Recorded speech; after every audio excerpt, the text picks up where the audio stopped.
મહેસાણા જિલ્લાના વડનગર તાલુકાના સુંઢિયા ગામના ડીઓપરા વિસ્તારમાં રહેતા લવજીજી નાથાજી ઠાકોર છેલ્લા 15 વર્ષથી પ્રાકૃતિક ખેતી કરી રહ્યા છે અને આ પ્રાકૃતિક ખેતીમાંથી તેઓ અલગ અલગ શાકભાજીનું રિટેલ વેચાણ કરીને દર વર્ષે 2.5 લાખની આવક મેળવી રહ્યા છે. નામ ઠાકોર લવજીજી નથાજી, ગામ સુંઢિયા.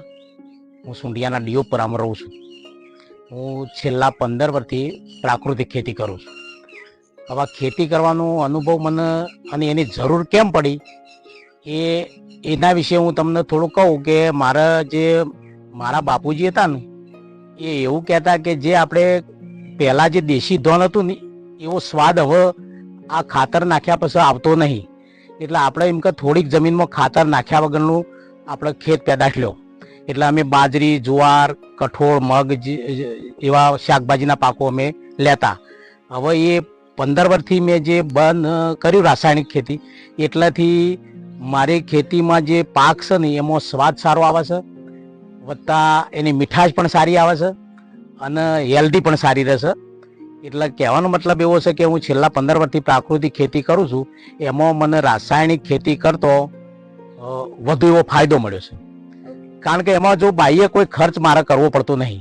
હું ટોટલી કોઈ એગ્રોમાંથી કોઈ વસ્તુ ખરીદતો નહીં.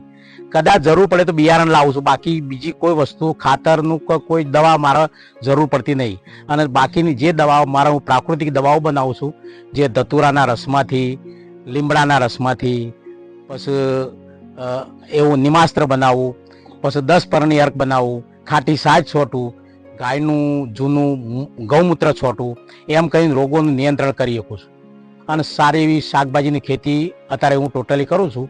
હવે મારી કુલ 7 વીઘા જમીન છે, એમાં સંપૂર્ણ હું પ્રતિજ્ઞા કરીને કહી રહ્યો છું કે મારે કોઈ આ જમીન માતાજીની અંદર કોઈ દવા કે પેસ્ટિસાઇડ દવા કે ખાતરનો રાસાયણિક ઉપયોગ કરવો નથી.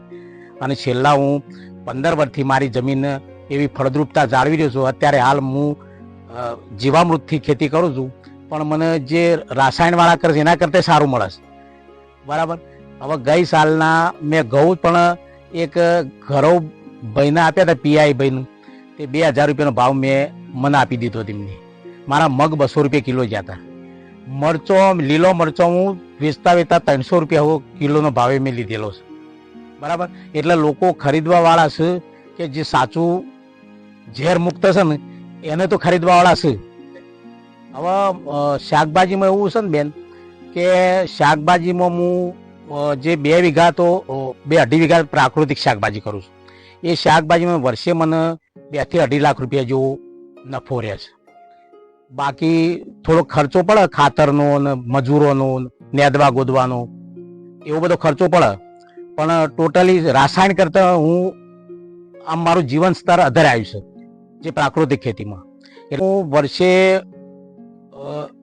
રીંગણ, મરચી, ટોમેટી, કોબીજ, પછી ગિલોડી, પછી ગાજર, પપૈયા, આવી બધા પ્રકારની લગભગ શાકભાજી કરું છું. શકરિયાની પણ કરું છું.